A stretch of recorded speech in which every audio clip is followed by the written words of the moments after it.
Hello दोस्तों, मैं हूं प्रशांत मिश्रा। स्वागत है आपका हमारे चैनल RLC ट्यूटोरियल्स पे। तो फ्रेंड, एक बार हम फिर से स्टार्ट करने जा रहे हैं एक अलग मशीन जिसका नाम है आपका सिंक्रोनस मशीन। ओके, तो दोस्तों आज से आपके लिए स्टार्ट हो रही है सिंक्रोनस मशीन। और ये सिंक्रोनस मशीन की जो लेक्चर है, ये आपको पूरी की पूरी लेक्चर्स डायरेक्टली आपको इट मीन्स ये आपके लिए पेड वीडियोस होंगी। तो अगर आपको ऐसा लगता है कि आप समझ पा रहे हो इस सिंक्रोनस मशीन को, ठीक है, तो आप आसानी से ये हमसे आप खरीद सकते हैं। ठीक है, तो सबसे पहले आज की जो क्लास है इसे मैं आप लोगों को एक इंट्रोडक्शन है आपके सिंक्रोनस मशीन का, कि हम इस सिंक्रोनस मशीन में क्या क्या पढ़ने वाले हैं। एक्चुअल में सिंक्रोनस मशीन का एक पूरी तरह से ओवरव्यू यहाँ पर रिप्रेजेंट करने वाला हूँ, और किस एग्जामिनेशन में कितने क्वेश्चंस और किस तरह के क्वेश्चंस आते हैं इसको भी हम थोड़ा सा कवर करने वाले हैं। ठीक है, तो सबसे पहली बात कि जब आप सिंक्रोनस मशीन पढ़ने जा रहे हैं तो यहाँ पर जो पढ़ने का फोकस होगा वो आप किस लिए पढ़ने जा रहे हैं। ठीक है, अगर आप बीटेक के स्टूडेंट्स हैं या तो आप पॉलिटेक्निक कर रहे हैं तो भी आप आराम से इन सारे वीडियोस को देखकर आसानी से आप अपने कॉन्सेप्ट को बिल्डअप कर सकते हैं। और अगर आप किसी भी एग्जामिनेशंस की तैयारी कर रहे हैं, लाइक अगर एग्जामिनेशंस की बात करते हैं जो करंट में आने वाला है, जैसे आपका NLC, ठीक है, यूपीपीएससी AE, ठीक है, AE की जॉब्स यहाँ पर आई थी यूपीपीएससी में। ठीक है, और आपका वाइजैग में आया था। ठीक है, वाइजैग, तो वाइजैग जो है, वाइजैग में भी आपकी वैकेंसी आई हुई थी। और आपका जो आपकी अगर बात करें तो SSC JE यहाँ से, तो SSC JE, और आपके जो अपकमिंग जॉब्स जैसे UPPCL हो गया, ठीक है, UPPCL या राजस्थान JE, राजस्थान JE या तो AE, ये सारे रिक्रूटमेंट आपके सामने आने वाले हैं दोस्तों। ठीक है, तो इन सारे के लिए, ठीक है, और इसमें अभी आप और ऐड कर दीजिए आपका जैसे आएगा आपका ESC, ठीक है, या IES जिसे आप बोलते हो, IES इंडियन इंजीनियरिंग सर्विसेज, और गेट 2021, ये सारे एग्जामिनेशंस की बात कर रहा हूं। और इन सारे एग्जामिनेशंस को फोकस करके ही ये सारे के सारे हमें कंटेंट को यहाँ पर कवर करना है। तो इसमें आप 1% भी डाउट मत करिएगा, क्योंकि जो भी यहाँ पर कॉन्सेप्ट पढ़ाए जाएंगे वो आपको बिल्कुल समझ में आने वाले हैं। और कोशिश ये होगी कि सबसे कम से कम एफर्ट में, it means question exam oriented, आपके सारे के सारे आपके जो भी कंटेंट आपको प्रोवाइड किए जाएं वो सारे के सारे एग्जाम ओरिएंटेड हो। Because we don't need to go in the deeply of any topic. जहां तक क्वेश्चन उस टॉपिक से पूछे जाते हैं वहां तक जाएंगे, बाकी और सारी चीजें पढ़ने की जरूरत नहीं होगी। तो इन सारे एग्जामिनेशंस के लिए यहाँ पर स्टार्ट करने जा रहा हूं मैं सिंक्रोनस मशीन। और सिंक्रोनस मशीन से बहुत सारे क्वेश्चंस इन सारे एग्जामिनेशंस में बहुत बार पूछे जाते हैं। सिंक्रोनस मशीन आपके मशीन का एक पार्ट है। ठीक है, आप जिस तरीके से भी समझ लीजिए, आपकी डीसी मशीन, आपकी जो मशीन है वो आपके 5 टाइप में डिवाइडेड है, मतलब 5 अध्याय की तरह आप मान लीजिए 5 अध्याय में डिवाइड हुए हैं ये। ठीक है, डीसी मशीन आपकी हो गई, इंडक्शन मशीन, ट्रांसफार्मर, और ये और फिर सिंगल फेज मशीन। तो इन पांचों में जो सबसे इंपॉर्टेंट मशीन है कॉन्सेप्ट बनाने के लिए वो आपका डीसी होता है। डीसी को फोकस इसलिए किया जाता है क्योंकि वहां से जो भी कॉन्सेप्ट बनते हैं मैग्नेटिक सर्किट का वो पहले वहां पे पढ़ाया जाता है, जिससे आपको आगे की मशीनों को समझना क्या हो जाता है, आसान हो जाता है। ठीक है, तो कुछ स्टूडेंट कहते हैं कि सर ये जो सिंक्रोनस मशीन है ये सारी मशीन में टफेस्ट होती है। तो फ्रेंड, मैं आपको बता दूं ये टफेस्ट मशीन नहीं है, बस थोड़ी सी आपको फेजर आना चाहिए। यानी इस मशीन को पढ़ने के लिए आपको फेजर सबसे इम्पोर्टेंट चीज है। यानी इसका एनालिसिस, क्योंकि ये एक एसी मशीन है सबसे पहली बार, तो पहले मैं आपको बता देता हूँ कि ये सारे एग्जाम्स का जो भी सिलेबस है वो मैं यहाँ पर कवर करूँगा। तो अगर आपको ये शैली मेरी अगर समझ में आती है तो प्लीज़ आप इसे मुझे कांटेक्ट कर सकते हैं। मैं अपने डिस्क्रिप्शन में आपको नंबर प्रोवाइड करा दूंगा, बाकी सारे के सारे लेक्चर्स आपको प्रोवाइड करा दिए जाएंगे, ठीक है। और दूसरी बात, अगर आपको वीडियोस पसंद आए तो आप ज़्यादा से ज़्यादा लोगों तक इसे शेयर करिएगा, ताकि ज़्यादा से ज़्यादा लोगों तक ये वीडियोस जा सके, जिससे हमें भी पता चले कि कितने लोगों को ये शैली पसंद आ रही है, ठीक है। तो आप प्लीज़ ज़्यादा से ज़्यादा शेयर करते रहिएगा, और अगर चैनल पे आप नए हैं तो प्लीज़ सब्सक्राइब ज़रूर कर लीजिएगा, ताकि आपको यहाँ पर बहुत सारे वीडियोस ऑलरेडी पड़े हुए हैं। तो जो भी स्टूडेंट इलेक्ट्रिकल के किसी भी एग्जामिनेशंस की प्रिपरेशन कर रहे हैं तो उनके लिए ये जो चैनल है ये बहुत अच्छा प्लेटफॉर्म प्रोवाइड कराएगा, ठीक है। और यहाँ पर सारी कुछ चीज़ें तो यहाँ पर हैं आपका पेड पे, लेकिन वो पेड अमाउंट भी बहुत कम है, बहुत कम है, ठीक है। आप कांटेक्ट कर सकते हैं, ठीक है। चलिए, तो अब हम स्टार्ट करते हैं आज के मशीन का इंट्रोडक्शन। तो इस मशीन का सबसे पहले मैं वेटेज बता दिया कि इन सारे एग्जामिनेशंस में बहुत सारे क्वेश्चंस पूछे जाते हैं, और डीसी मशीन तो आजकल यूज नहीं होती है। इस मशीन में जो अल्टरनेटर होता है, यानी इसका जो एक पार्ट है, वो अल्टरनेटर पार्ट क्यों बोल रहा हूँ, क्योंकि जब मैं सिंक्रोनस मशीन की बात कर रहा हूँ तो सिंक्रोनस मशीन आपकी दो तरह से डिवाइड हो जाएगी, एक आपका सिंक्रोनस जनरेटर और दूसरा आपका सिंक्रोनस मोटर, ठीक है।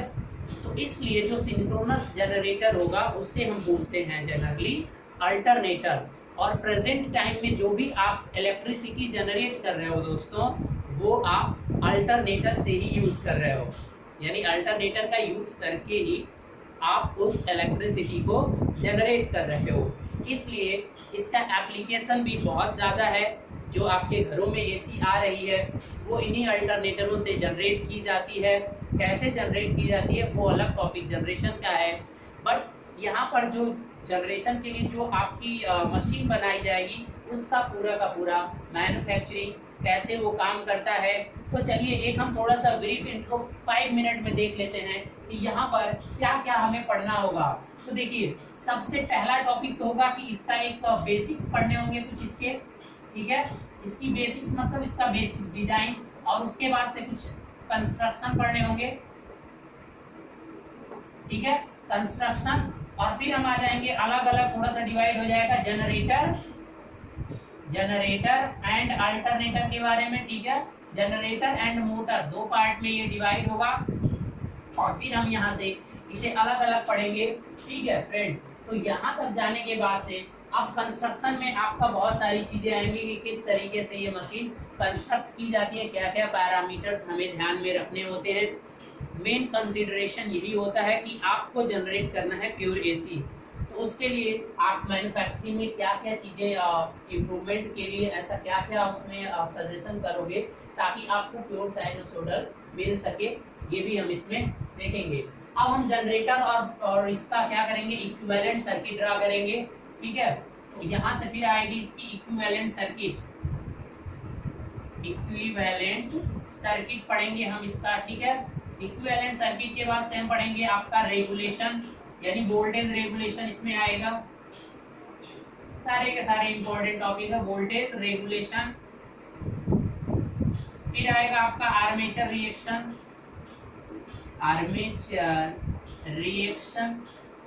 ओके फ्रेंड, आर्मेचर रिएक्शन, ठीक है। जैसे डीसी मशीन में आप लोगों ने पढ़े होंगे कि आर्मेचर रिएक्शन क्या होता है, वैसे ही आप सिंक्रोनस मशीन में देखेंगे कि आर्मेचर रिएक्शन क्या होता है। अब वोल्टेज रेगुलेशन फाइंड करने के यहाँ पे 4 या 5 मेथड्स पढ़ेंगे हम, एमएमएफ, ठीक है। तो वोल्टेज रेगुलेशन फाइंड करने के लिए आपको बहुत सारे मेथड्स वो इसी में हैं, तो वो आप कंफ्यूज मत होइएगा। आर्मेचर रिएक्शन यहाँ पर आपको बताया जाएगा बहुत अच्छे से कि आर्मेचर रिएक्शन किस किस तरीके से डीसी मशीन में, इससे बहुत सारे क्वेश्चंस पूछे जाते हैं, ठीक है। अब जब इक्विवेलेंट सर्किट मिल जाएगा उसके बाद क्या करेंगे कि पावर फ्लो, उसके बाद क्या पढ़ना होगा, पावर फ्लो। तो डीसी मशीन में किस तरीके से पावर फ्लो होती है, ठीक है, पावर फ्लो और पावर फ्लो डायग्राम आपको पढ़ना होगा कि कितनी पावर होती है। और फिर आपका क्या होगा, रिएक्टिव पावर कंट्रोल, कि यहाँ पर reactive power control and active power control. देखो ये मशीन जो होती है दोनों पावर को सप्लाई करने में कैपेबल होती है अल्टरनेटर, इसीलिए ये ज्यादा यूजफुल है। एक्टिव पावर कंट्रोल, तो जब एक्टिव और रिएक्टिव पावर अगर लोड साइड पे बढ़ेगा तो क्या इसमें कंट्रोलिंग करनी पड़ेगी और किस तरीके से, पूरा का पूरा डिजाइन पर्पस यहाँ पर पढ़ना होगा, ठीक है। इसके बाद हम आ जाएंगे सिंक्रोनस मोटर भी पढ़ना होगा, सिंक्रोनस मोटर के बारे में, ठीक है। अब ये जो टॉपिक है ये अपने आप में अगर मैं इसे एक्सपेंड करूं तो बहुत ह्यूज टॉपिक है। यहाँ से फ्रीक्वेंसी आपका डायग्राम, हाउस डायग्राम भी यहाँ से देखने को मिलेगा कि किस तरीके से फ्रीक्वेंसी वेरिएशन से आपका फ्रीक्वेंसी कैरेक्टरिस्टिक्स यहाँ देखने को मिलेंगे, फ्रीक्वेंसी किस तरह से वेरी होती है। जैसे देखा था ना अभी 2012 में आपकी पूरी की पूरी सप्लाई ही आपका डेड हो गया था, ठीक है, ब्लैकआउट हो गया था। तो ऐसा क्यों होता है, वो सारी की सारी यहाँ पर चीजें बताई जाएंगी कि ऐसी क्या कंडीशन आएगी कि पूरा का पूरा ब्लैक आउट हो सकता है सिस्टम, क्योंकि ये सारे के सारे जनरेटर्स क्या करते हैं, एक ग्रिड पे कनेक्ट किए जाते हैं। ओके गाइस, तो और भी सारी चीजें हैं जो कि important of examination of point. और सॉरी, यहाँ पर एक चीज और था, इक्विवेलेंट सर्किट के साथ साथ यहाँ पर मैं इसी में ऐड कर दे रहा हूँ आपका OC and SC test, OC and SC test. इसका ओसी ओपन सर्किट और शॉर्ट सर्किट टेस्ट भी कंडक्ट किया जाएगा, जो कि हम इक्विवेलेंट सर्किट में ही देख लेंगे और इक्विवेलेंट सर्किट से बहुत सारी चीजें सामने आएंगी। तो एक एक मैंने ब्रीफ टॉपिक्स लिख दिया है, जब मैं इसके अंदर जाऊंगा तो बहुत सारी चीजें आपको देखने को मिलने वाली हैं। तो चलिए दोस्तों स्टार्ट करते हैं आज का एक इंट्रो पार्ट। चलिए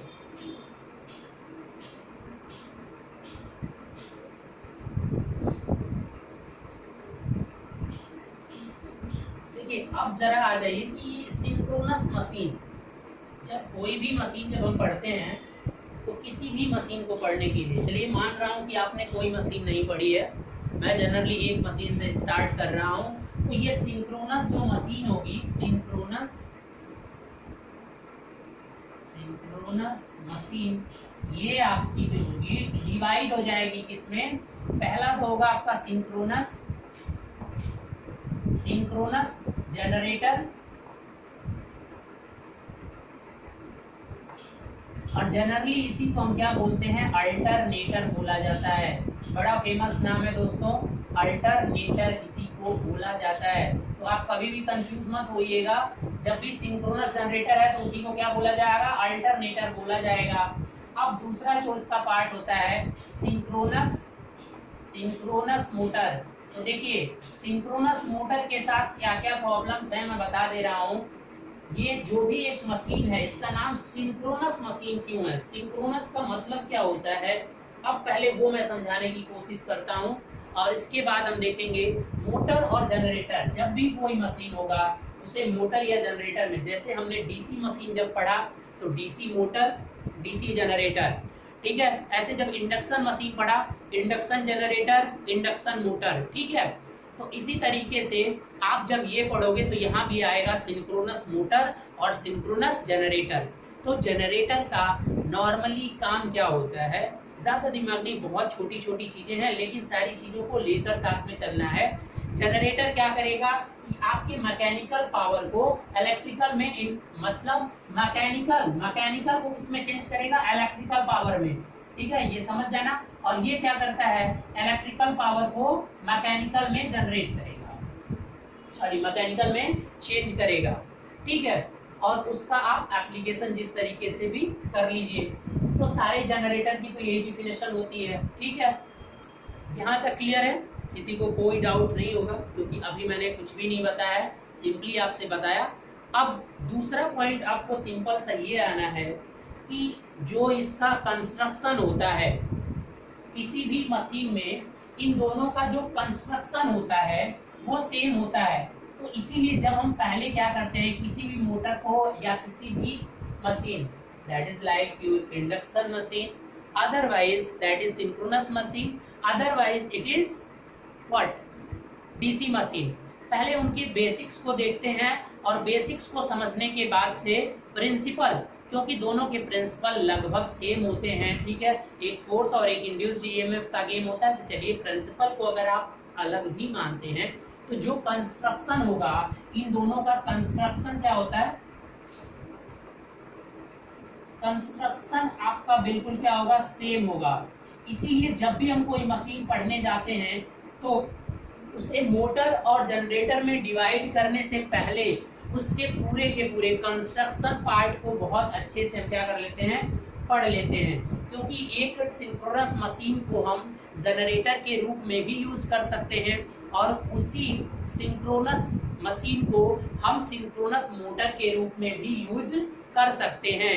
बस सप्लाई देने और आउटपुट लेने का अंतर आता है, लेकिन उसका इंटरनल जो कंस्ट्रक्शन होता है वो सेम होता है। इसीलिए सबसे पहले हम चलते हैं कंस्ट्रक्शन पे, और जैसे ही हम कंस्ट्रक्शन को स्टार्ट करेंगे तो आपका बेसिक्स बहुत आसानी से क्या होता जाएगा, क्लियर होता जाएगा कि किस तरीके से ये मोटर आपका काम करेगा। तो बेसिकली जब भी प्रिंसिपल होता है तो माइंड में सब लोग अल्टरनेटर को ही लेकर चलते हैं, क्योंकि सिंक्रोनस मोटर ज़्यादा एप्लीकेबल है नहीं, ठीक है, पहले ही यहाँ पर बता दे रहा हूँ। तो यहाँ पर जो भी ज़्यादा पढ़ना है वो पढ़ना अबाउट अल्टरनेटर के बारे में ही है। अब मोटर क्या है कि ये कांस्टेंट स्पीड मशीन होती है। सबसे पहला पॉइंट जरा यहाँ पर कुछ आप देख लीजिए कि ये क्या होती है, कांस्टेंट स्पीड मशीन होती है। कांस्टेंट स्पीड का मतलब ये, और ये जो स्पीड है ये सिंक्रोनाइज्ड होगी वो भी साथ में। अब ये सिंक्रोनाइज्ड का मतलब क्या होता है भैया, लॉक्ड, मतलब सिंक्रोनाइज्ड का मतलब क्या होगा, लॉक्ड रहती है। इसका गेम क्या है, इसीलिए इस मशीन को सिंक्रोनस मशीन, क्योंकि स्पीड इसकी लॉक होती है। ये वर्क करेगा, work only on synchronous speed. Synchronous speed का मतलब एक लॉकिंग स्पीड है। अब ये लॉकिंग स्पीड क्या है अभी मैं बता, वर्क ओनली सिंक्रोनस स्पीड, जिसे आप NS से डिनोट करते हो। अदरवाइज नॉट ऑपरेट, ठीक है। अगर इसका सिंक्रोनिज्म टूटा तो फिर ये नॉट ऑपरेट करेगा। यहाँ देख रहे हैं बहुत ही सुनहरा वर्ड आपको लिख दिया हूँ, आपको समझ में आ रहा होगा कि अगर आप ये मोटर सिंक्रोनस स्पीड पे रन करेगी तो करेगी, अगर वो सिंक्रोनस पे रन नहीं की तो फिर रन नहीं करेगी।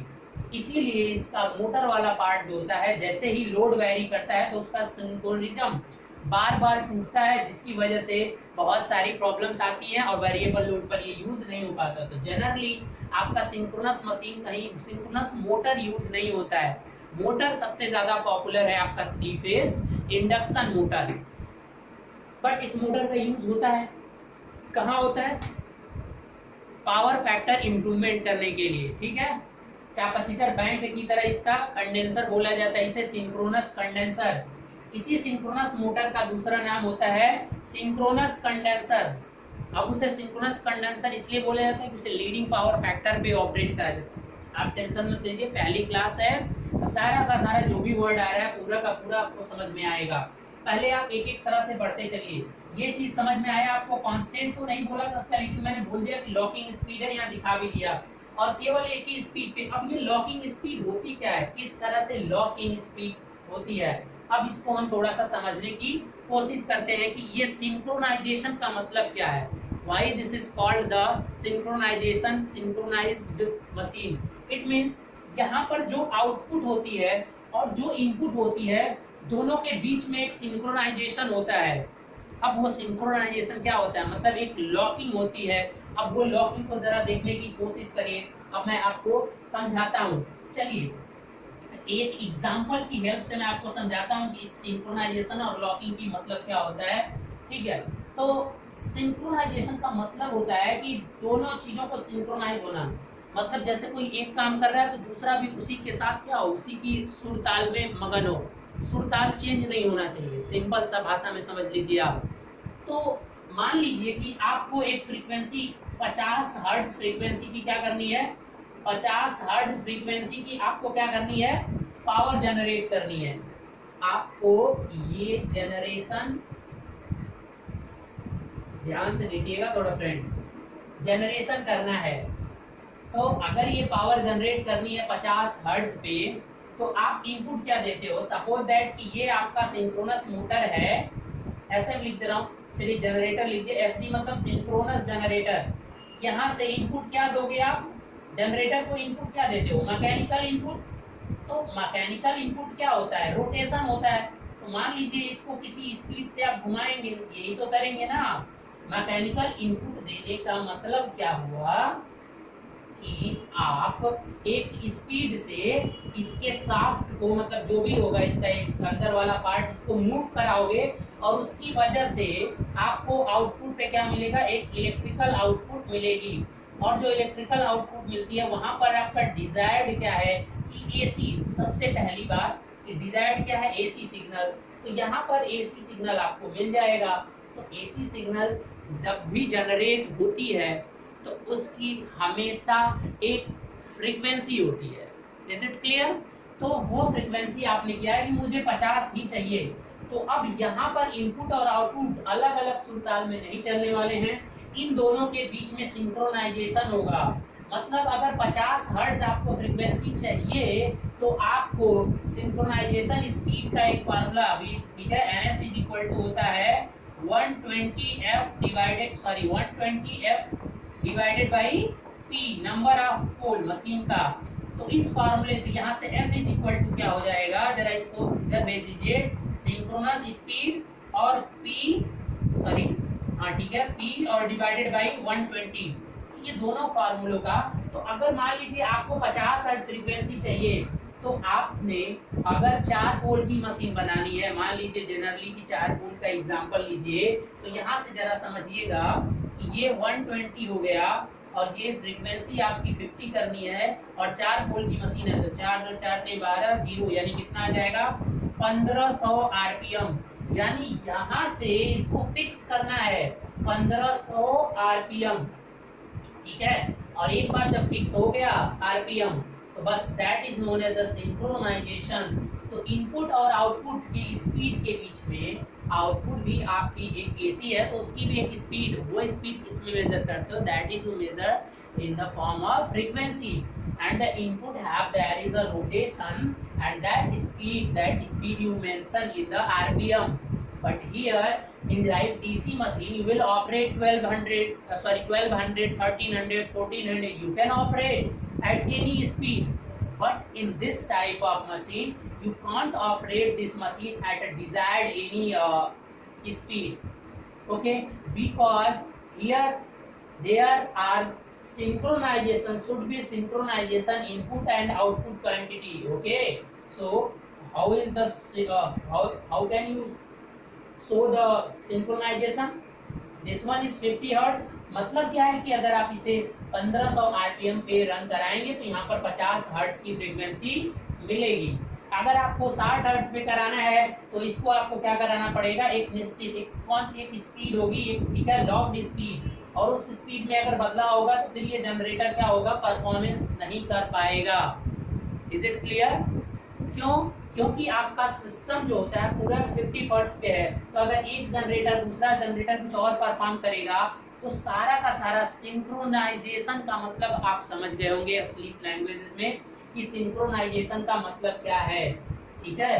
सिंक्रोनाइजेशन का मतलब ये हुआ कि फ्रीक्वेंसी को आपको 50 पे मेंटेन करना है और ये कांस्टेंट स्पीड पे, मतलब सेम सिंक्रोनाइज्ड स्पीड पे क्या करेगी, चलेगी। अब ये सिंक्रोनस स्पीड आएगा कैसे, वो हम समझ लेते हैं। तो मान लीजिए कि अगर 4 पोल की मशीन है तो थोड़ा सा हम देख लेते हैं कि क्या करना पड़ता है इस मशीन में। तो चलिए, यहाँ पर मैं आपको ये समझाने की कोशिश कर रहा था कि what is the meaning of the synchronization, okay. The meaning of the synchronization is simple, just if you are using a mechanical input and you will get the output electrical, so there will be the synchronization, okay, there should be a synchronization. What is the synchronization? If you are providing here the 1200, okay, 1500 rpm then you will get here 50 hertz supply frequency, and this known as the synchronized. It means this is the locked. It means ये locking की condition पे रहेगा कि इस speed पे अगर किए तो आप इतना मिलता रहेगा। तो इसीलिए ये कहे जाते हैं सिंक्रोनस मशीन, क्योंकि ये हमेशा इसी स्पीड पे ही ऑपरेट करेंगे, अदरवाइज ये ऑपरेट करेगा ही नहीं। Is it clear? So this one is known as synchronization. अब ये सिंक्रोनाइजेशन अगर टूटेगा तो फिर आपकी डीसी मशीन ऑपरेट नहीं कर पाएगी। ठीक है, सिंगल मशीन है तो आपको अलग फ्रीक्वेंसी पे मिल जाएगा, लेकिन प्रेजेंट टाइम में सिंक्रोनाइजेशन टूटने का मतलब एक ही ग्रिड पे सारे के सारे जनरेटर अटैच्ड हैं, तो सारे के सारे एक दूसरे से सिंक्रोनाइज्ड होते हैं। तो सिंक्रोनाइज्ड होने का मतलब सबकी फ्रीक्वेंसी 50 हर्ट्ज रखी जानी चाहिए। सिंपल सा मीनिंग आप ये समझ लीजिए। ओके, तो अब क्या करना है कि प्रेजेंट टाइम की जो रिक्वायरमेंट है उसे पूरा करने के लिए पैरेलल ऑपरेशन समझना पड़ेगा, क्योंकि इस समय लाखों मशीनें पैरेलल ऑपरेट हो रही हैं। क्योंकि एक ही ग्रिड पे अगर सारी की सारी पावर आ रही है तो इसका मतलब पैरेलल पावर बहुत आ रही है और फ्रीक्वेंसी में वेरिएशन नहीं होना चाहिए, क्योंकि ये सिंक्रोनस मशीन है, रन करेगी तो 50 हर्ट्ज पे, यानी स्पीड इधर उधर हुआ तो फ्रीक्वेंसी इफेक्टेड हो जाएगी, और फ्रीक्वेंसी अगर इफेक्टेड हुई तो पूरा का पूरा सिस्टम क्या हो जाएगा, कोलैप्स कर जाएगा। तो ये बात आप याद रखिएगा। प्रेजेंट टाइम में हजारों जनरेटर यूनिट, एक grid, one India one grid, इस समय आपका प्रोग्राम चल रहा है कि सारी की सारी पावर जहां से भी जनरेट हो रही है इंडिया के किसी भी कन्वेंशनल नॉन कन्वेंशनल किसी भी एनर्जी से जो भी पावर आ रहा है उसे एक ग्रिड पर बटोरने की कोशिश की जा रही है और उसके बाद उसे सप्लाई किया जा रहा है जहां पर भी करना हो।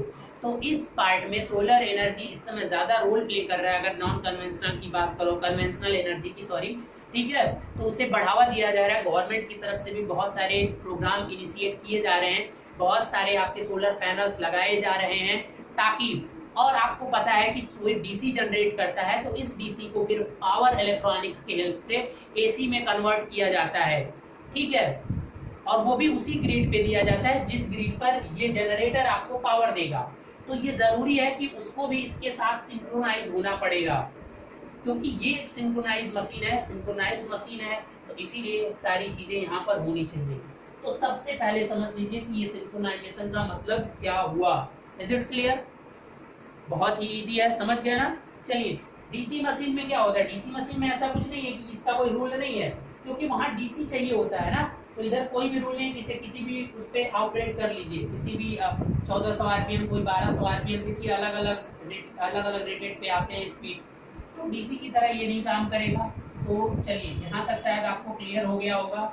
अब आगे का पॉइंट ये है कि अगर ये सिंक्रोनस स्पीड जो आई है आपका, वो तो फार्मूला मैं डिराइव कर दूंगा बाद में, लेकिन इस फार्मूले को सब लोग लगभग जानते ही होंगे, किसी को ऐसा नहीं होगा कि जो इस फार्मूले को ना जानता हो। तो चलिए, बेसिकली अल्टरनेटर या मोटर अभी कुछ बात नहीं किया जा रहा है। देखिए, जो सिंक्रोनस स्पीड, क्योंकि ये मशीन हमेशा किस पे ऑपरेट होती है, सिंक्रोनस मशीन है, तो ये सिंक्रोनस स्पीड पे ऑपरेट होती है, ऑपरेट ऑन सिंक्रोनस स्पीड। ठीक है, सिंक्रोनस स्पीड मतलब आउटपुट रेट इनपुट का रिलेशन होगा, जब ये फॉलो होगा, ठीक है, तो सिंक्रोनस स्पीड आपकी क्या हो जाएगी, that is the synchronous speed and it's dependent that the output frequency and the number of pole of machine. So इस फार्मूले से बहुत सारी चीजें निकल कर आ रही हैं कि अगर आपको सिंक्रोनस स्पीड ज्यादा हुआ, ठीक है, क्योंकि ये प्रोपोर्शनली टू डायरेक्ट फ्रीक्वेंसी के होता है, तो अगर आपको फ्रीक्वेंसी ज्यादा चाहिए, जो पावर आप अगर जनरेट करना चाहते हैं, मान लीजिए अल्टरनेटर का केस ले लीजिए, तो बेसिकली फ्रेंड मैं एडवाइस दूंगा कि जो भी आपके माइंड में आ रहा हो सारे एग्जांपल अल्टरनेटर को ही लेके समझ लीजिए, कोई प्रॉब्लम नहीं है। मोटर हम बाद में पढ़ लेंगे थोड़ा सा पार्ट। Is it clear? तो यहाँ से जो ये सिंक्रोनस स्पीड है, ये फ्रीक्वेंसी के प्रोपोर्शनल टू होती है। मतलब अगर आप जनरेशन के केस में फ्रीक्वेंसी को बढ़ाना चाहते हैं, मतलब अगर 50 हर्ट्ज की पहले आपको फ्रीक्वेंसी चाहिए थी और अब आप क्या चाहते हैं, 60 हर्ट्ज पे ऑपरेट कराना चाहते हैं, तो आपको उस एक अगर सिंगल है तो आपको ये बढ़ाना पड़ेगा। ठीक है, जब तक अब एक सिंक्रोनस मोटर 50 हर्ट्ज का है, दूसरा 60 हर्ट्ज का है, तो ये एक दूसरे के साथ सिंक्रोनाइज्ड नहीं हो सकते हैं। यही इसकी प्रॉब्लम है सिंक्रोनाइजेशन में। तो 50 हर्ट्ज का है तो पूरा सिस्टम ही 50 हर्ट्ज का होना चाहिए। तो आपने देखा होगा कि पूरा का पूरा कंट्री, जैसे आपका यूएसए हुआ, वो आपका 60 की पावर जनरेट करता है और भारत जो है वो 50 हर्ट्ज पावर जनरेट करता है। इसके करने से जो है स्पीड क्या हो जाती है, बढ़ जाती है, सिंक्रोनस स्पीड पे रन करता है, तो इसलिए स्पीड भी बढ़ जाती है। तो इसको बढ़ाने के लिए स्पीड को बढ़ाना पड़ेगा, क्योंकि इसे बढ़ाने के लिए ये बढ़ाना पड़ेगा। तो सिंक्रोनस स्पीड मतलब अब ये सिंक्रोनस स्पीड कैसे निकलेगी, इस फार्मूले से निकलेगी, ठीक है। तो अब इस स्पीड से आप रोटर को क्या करोगे, घुमाओगे, ठीक है। तो इस स्पीड से जब आप रोटर को घुमाओगे तो इतने हर्ट्ज की फ्रीक्वेंसी मिल जाएगी। अब यहाँ से दूसरा रिलेशन ये मिल रहा है कि NS जो होता है वो इनवर्सली प्रोपोर्शनल टू होता है पोल के, यानी पोल को अगर इंक्रीज करोगे तो ये क्या होगा, डिक्रीज होगा। यानी नंबर ऑफ पोल्स अगर किसी मशीन में, क्योंकि मशीन में पोल्स कहाँ से आ रहे हैं बता रहा हूँ अभी, क्योंकि कोई भी मशीन होता है तो उसमें एक आपको क्या चाहिए होती है, मैग्नेटिक फील्ड चाहिए होता है। किसी भी मशीन की बात कर लीजिए, इसी का तो सारा खेल है। मैग्नेटिक फील्ड चाहिए और एक क्या चाहिए, कंडक्टर चाहिए, या जिसको आप क्या बोलते हो बेटा, कॉइल। बस इन्हीं का तो गेम है पूरा का पूरा, और तो कुछ है नहीं मशीनों में। बस किसी तरह से एक कंडक्टर उठाइए और एक मैग्नेटिक फील्ड उठाइए। अब मैग्नेटिक फील्ड कैसे क्रिएट कर सकते हो, तो जनरली एक मैग्नेट ले लीजिए तो मैग्नेटिक फील्ड बन जाएगा, लेकिन वो हमारे यूज का नहीं होगा, उसकी पावर इतनी कम होगी कि कोई फायदा नहीं है। इसलिए इलेक्ट्रोमैग्नेट्स बनाए जाते हैं। क्या बनाए जाते हैं, इलेक्ट्रोमैग्नेट्स बनाए जाते हैं। तो जब आप you will make a electromagnet, they will from an electromagnet you will get the magnetic field. Okay, how can you build the electromagnet? Just take a core and make some turn on the copper wire on that core and apply a DC current. Then that core will become a, just apply a ferromagnetic material, okay, and that conductor, that core will become a magnetic material. It will produce the one side north pole and other side a south pole. Okay, so if you have no any idea regarding this one, please go through my DC lectures. It means starting basic lectures from 1 to something, जो कि आपको free पे पड़ी हुई हैं। अगर आप इस चैनल पे नए हैं तो चैनल को सब्सक्राइब करिए, और जो डीसी के मैंने वीडियोस पहले स्टार्टिंग में डाल रखे हैं, बहुत ही छोटे लेवल पर वहाँ मैंने सारी की सारी चीज़ें मेंशन कर रखी हैं। तो वहाँ के जो 8-10 वीडियोस हैं वो अगर आप देख ले रहे हैं तो वो सारी मशीन में क्या होंगे, it means that is a magnetic circuit है, वो डीसी में ही मैंने कवर कर दिया। तो सारी मशीन के लिए वही चीज़ें होती हैं, ठीक है। तो कैसे क्रिएट किया जाता है मशीनों में मैग्नेटिक फील्ड, वहाँ पर बहुत डिटेल से दिया गया है, ठीक है। और ये कंडक्टर्स की बाइंडिंग कैसे की जाती है वो भी वहाँ पर थोड़ा मोड़ा बताया गया है। तो अब आप समझ लीजिए कि अगर पोल को बढ़ाएंगे तो आपकी स्पीड क्या होती जाएगी, घटती जाएगी। तो यहाँ पर पोल को थोड़ा कांस्टेंट करिए, यहाँ पर आप एज्यूम करिए, क्योंकि ये भी क्वेश्चन बहुत बार पूछा जाता है। एज्यूम कर लीजिए कि पोल क्या है, आपकी 4 पोल की मशीन है, यानी पोल को कांस्टेंट बना दीजिए। देखिए, when you have this type of formula, there is a 2 quantity and here is 1 quantity, then you won't get any decision when you start to decreasing both at the same time. Okay, so how can you find the relation between them? Just take one as a constant and start to increasing this one and check what happened with this one. This is the best way to understanding the relation between two quantities. Okay, so just assume this pole is constant. Now start to increasing your frequency and see how can you find what is your frequency and see and check the formula. So frequency, if you want to get 50 hertz, then 60 hertz and this one. Okay, so let us assume first 25 hertz. If you want to 25 hertz, this is your frequency. Then now tell me what should be your synchronous speed. What should be your synchronous speed? Just put here 25. See, I am writing here 120 multiply 25 and this is your 4. So 4 and this one is 3. So just assume this one 30 because you assume this one is a common point, it means constant. So 4 and this one 30. 30 multiplied, it means 75. It means this should be operate 740 RPM. Okay, because this is a synchronized machine. And if you want to get frequency 50 Hz frequency, then you should operate, this one is constant, assume this one. Then you will operate this motor at the how many speed? Just 50, between 50 to 50. So here 1500 RPM. Okay. If you want get to 60 Hz, just take another more example. Here you 60 Hz, then you will get, देखिए ये बढ़ेगा तो sure है कि speed तो इससे अधिक ही आनी है, क्योंकि यहाँ पर रिलेशन आपको प्रोवाइड है, ये रिलेशन आप यहाँ पर देख रहे हैं डायरेक्टली। तो अब 60 हो जाएगा तो यहाँ पे क्या करें, यहाँ पे 6 पुट कर दीजिए, ये 1800 आरपीएम पे रन करना पड़ेगा। तो इस तरीके से जो भी हर्ट्ज, जितने हर्ट्ज की आप सप्लाई चाहते हो उसके अकॉर्डिंग मोटर का जो रोटर होगा, मैकेनिकल इनपुट जो देना होगा, वो मैकेनिकल इनपुट उसके अकॉर्डिंग आप क्या करोगे, सेट करोगे। क्योंकि ये केवल इसी पे ऑपरेट होके उतनी फ्रीक्वेंसी देता है, एक फ्रीक्वेंसी। जैसे जैसे इसको रोटेशन चेंज करोगे तो फ्रीक्वेंसी बदल जाएगी ना बेटा।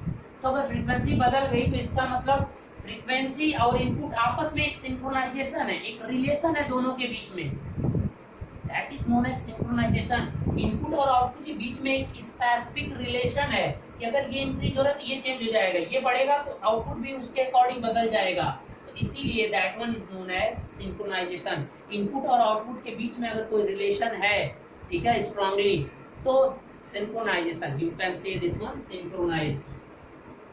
तो इसी तरीके से भारत में क्या है कि एक फ्रीक्वेंसी यहाँ से ली जाती है और भारत का है आपका 50 हर्ट्ज। तो आप इसी को एज्यूम करके चलिए, हम जो भी एग्जांपल्स लेंगे। अब जरा 50 हर्ट्ज को एक बार कांस्टेंट कर देते हैं और फिर देखते हैं कि क्या होता है। पोल को बढ़ाने से क्या होगा, अब यहाँ पर आप जरा एज्यूम कर लीजिए कि फ्रीक्वेंसी मान लीजिए भारत में 50 हर्ट्ज की फ्रीक्वेंसी आपने फिक्स कर दी। मैं इंडिया को ले रहा हूँ भैया, इंडिया अपना कंट्री है, इसी को यूज करिए। तो उस कंडीशन में जरा यहाँ पर देखिए कि पोल को वेरी कराइए। अगर पहले 2 पोल से कम तो हो नहीं सकता है, आपको पता है, और फिर आपको 4 पोल कर दीजिए। पोल हमेशा पेयर्स में ही होते हैं, 6 पोल कर दीजिए, फिर आपका क्या हो जाएगा, 8 पोल हो जाएगा। तो इस तरह से जब पोल्स आप इंक्रीज करेंगे तो श्योर है कि आपको सिंक्रोनस स्पीड कम ही होना है। तो अब यहाँ पर फ्रीक्वेंसी को फिक्स कर दीजिए। तो देखिए यहाँ पर कैसे सॉल्व करेंगे, 120 और मल्टीप्लाई 50, ये तो फिक्स हो गया। अब एक बार यहाँ 2 करिए तो कितना हो जाएगा, 60, और ये कितना हो जाएगा, 3000। इस समय बहुत हाई स्पीड पे रन होगा, यानी एनएस इस समय क्या होगा, 3000। जब यहाँ 4 कर दोगे तो क्या हो जाएगा, इसका 15, इसका आधा हो जाएगा। जब 6 कर दोगे तो इसका आधा हो जाएगा। तो इस तरीके से आप समझ सकते हैं कि पोल को चेंज करने से इस तरह से आपकी सिंक्रोनस स्पीड चेंज करना पड़ेगा, ठीक है। और इस तरीके से फ्रीक्वेंसी को कांस्टेंट करिए एक बार और एक बार इसको। तो ये बहुत छोटा सा, कोई इतनी बड़ी चीज़ नहीं थी, तो आई होप समझ सकते हैं। तो छोटे छोटे क्वेश्चंस जेईई के एग्जामिनेशंस में बहुत आते हैं कि अगर इतना हुआ, मतलब इस फार्मूले पे आपको बहुत बार आता है। और ये सब जो रिलेशन है इसको थ्योरी फॉर्म में रिप्रेजेंट किया जाता है ताकि आपको पढ़ने में थोड़ा टाइम लगे, ठीक है, क्योंकि मैथमेटिकल चीज़ें देख के थोड़ा जल्दी लग जाती हैं और थ्योरी की चीज़ लंबी लाइन होगी तो उसको पढ़ने में भी तो टाइम लेगा। तो ये सब स्ट्रेटेजी होती है क्वेश्चन आस्किंग के, तो वो सब आपको बताया जाएगा। फिलहाल आप इसे नोट कर लीजिए, ठीक है। तो चलिए अब हम चलते हैं, यहाँ तक समझ में आ गया। अब चलते हैं कि इसके बेसिक्स, तो ये चीज़ें हो गई कि ये सिंक्रोनस स्पीड पे ऑपरेट करेगा, सिंक्रोनस स्पीड पे चलेगा, ठीक है। इस स्पीड पे चलेगा तो इतनी फ्रीक्वेंसी देगा, इस पे चलेगा तो इतनी, इस पे चलेगा तो इतनी, ठीक है। यानी इनपुट आउटपुट एक दूसरे से सिंक्रोनाइज होते हैं, there is a specific relation.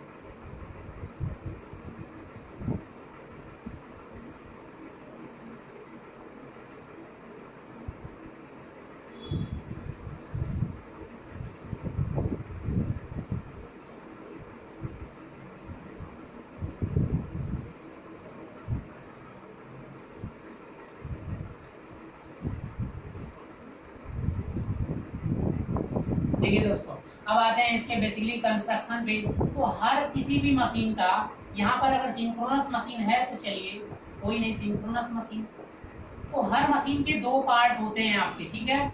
एक उसकी क्या होती है मैग्नेटिक फील्ड, मैग्नेटिक फील्ड जो कि क्या करती है फ्लक्स प्रोड्यूस करती है, इसका काम क्या होता है प्रोड्यूसेस फ्लक्स। और दूसरा क्या होता है कंडक्टर, जहां पे आपको इंड्यूस्ड ईएमएफ जनरेट होता है। अगर मोटर है तो अलग केस, जनरेटर होगा तो अलग प्रोसेस होगा। तो कंडक्टर जिसे आप मैक्सिमम क्या बोलते हो आर्मेचर, इस कंडक्टर को जनरली नाम क्या दिया जाता है आर्मेचर। और इसका दूसरा नाम होता है फील्ड कॉइल, फील्ड कॉइल। सारे के सारे मशीनों में दोनों चीजें हमेशा मिलेंगी, लेकिन यहाँ थोड़ा सोचने वाली बात होती है क्यों ऐसा किया जाता है। क्योंकि फैराडे ने अपने रूल में सिंपल, सारी की सारी मशीनें बेटा किसी न किसी तरीके से फैराडे लॉ को ही फॉलो करती हैं। फैराडे ने क्या कहा था कि अगर एक मैग्नेट और एक कॉइल दोनों हैं और दोनों के बीच में अगर रिलेटिव मोशन होता है तो आपके उस कंडक्टर में ऑलवेज एक इंड्यूस्ड ईएमएफ जनरेट होता है।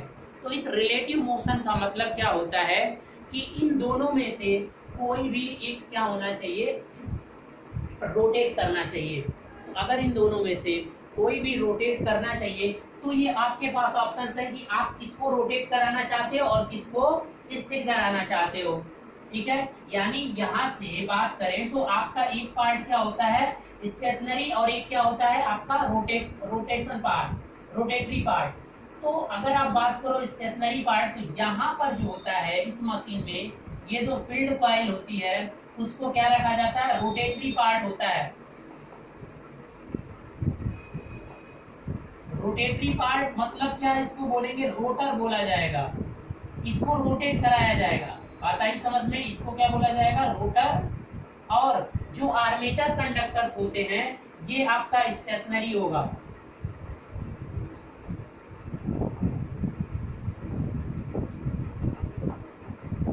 इज इट क्लियर, मतलब ये स्थिर रहेगा, फिक्स रहेगा, इसीलिए इसका दूसरा नाम होता है स्टेटर। जो पार्ट स्टेटर, तो आप समझिए दो तरह से। अब इसको उल्टा भी कुछ लोग स्टार्ट कर लेते हैं कि किसी भी मशीन के दो पार्ट्स होते हैं, एक स्टेटर और एक रोटर होता है, ठीक है। तो स्टेटर या तो स्टेटर पे आर्मेचर कंडक्टर्स हो सकते हैं या तो स्टेटर, स्टेटर का मतलब जो भाग मशीन में स्थिर रहेगा, रोटर का मतलब जो भाग मशीन में घूम रहा होगा, ठीक है। दो ही चीजें होती हैं मशीन में, एक आर्मेचर कंडक्टर होता है और दूसरी आपकी फील्ड कॉइल होती है। तो अब डीसी मशीन में क्या था कि डीसी मशीन में ये आपका क्या होता है ये रोटर होता है, ये रोटेट करता है आर्मेचर कंडक्टर और ये कहाँ रखा जाता है इसको फिक्स बनाया जाता है। लेकिन इस मशीन में सिंक्रोनस मशीन में आपका क्या किया जाता है कि मैग्नेटिक फील्ड मतलब फील्ड कॉइल्स को क्या किया जाएगा मैग्नेटिक फील्ड को घुमाया जाएगा और इस वाली जो वाइंडिंग होगी जहां आर्मेचर वाइंडिंग उसको फिक्स रखा जाएगा, ठीक है। तो जैसे ही ये बात कहा जाता है तो सबसे पहले तो ये चीज क्वेश्चन यहाँ से भी आता है। और सबसे पहले कि अगर हम इसको अगर स्थिर कर देते हैं तो हमें बेनिफिट क्या मिलेगा। चलिए जरा एक क्वेश्चन सिंपल सा आ गया कि डीसी मशीन में जब ये था तो वहां पर तो रोटेट कर रहा था, लेकिन यहाँ पर हमने क्या किया है इस मशीन में आपके आर्मेचर कंडक्टर को स्टेटर बनाया स्टेशनरी पार्ट। तो इसके बेनिफिट्स क्या मिलेंगे, आर्मेचर कंडक्टर को स्टेटर नेचर बनाने से आपको फायदा क्या मिलेगा, ठीक है जल्दी से बता दीजिए। तो इसके बेनिफिट्स क्या क्या हैं जरा बताएंगे आप।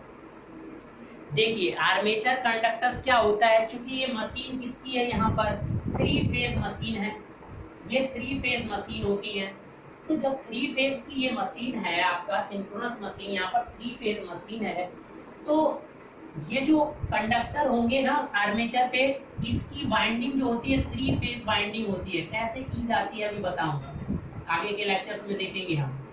तो ये 3 फेज वाइंडिंग्स होती हैं, तो इन वाइंडिंग का एक तो वेट बहुत ज्यादा होता है, तो अगर इतने वेट को आप रोटेट कराओगे तो फिर फ्रिक्शन भी तो ज्यादा लगेगा, ठीक है ना बेटा।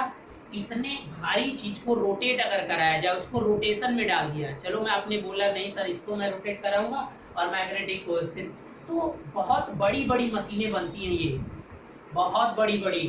तो उतने बड़े में आपका जो कंडक्टर्स लगेंगे मूवमेंट के लिए वो बहुत भारी हो जाएगा, तो उसको घुमाने के लिए उसकी इनर्शिया बहुत ज्यादा हो जाएगी। तो सबसे पहला बेनिफिट जो होगा कि आपका अगर ये कंडक्टर उस पे होता तो inertia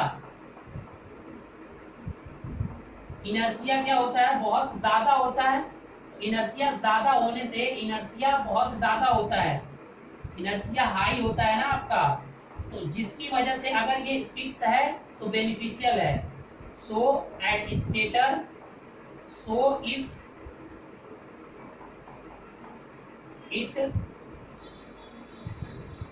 it wounded on stator, it's beneficial। लिख लीजिएगा थोड़ा सा ये बेनिफिशियल, नोट सही से बनाइएगा।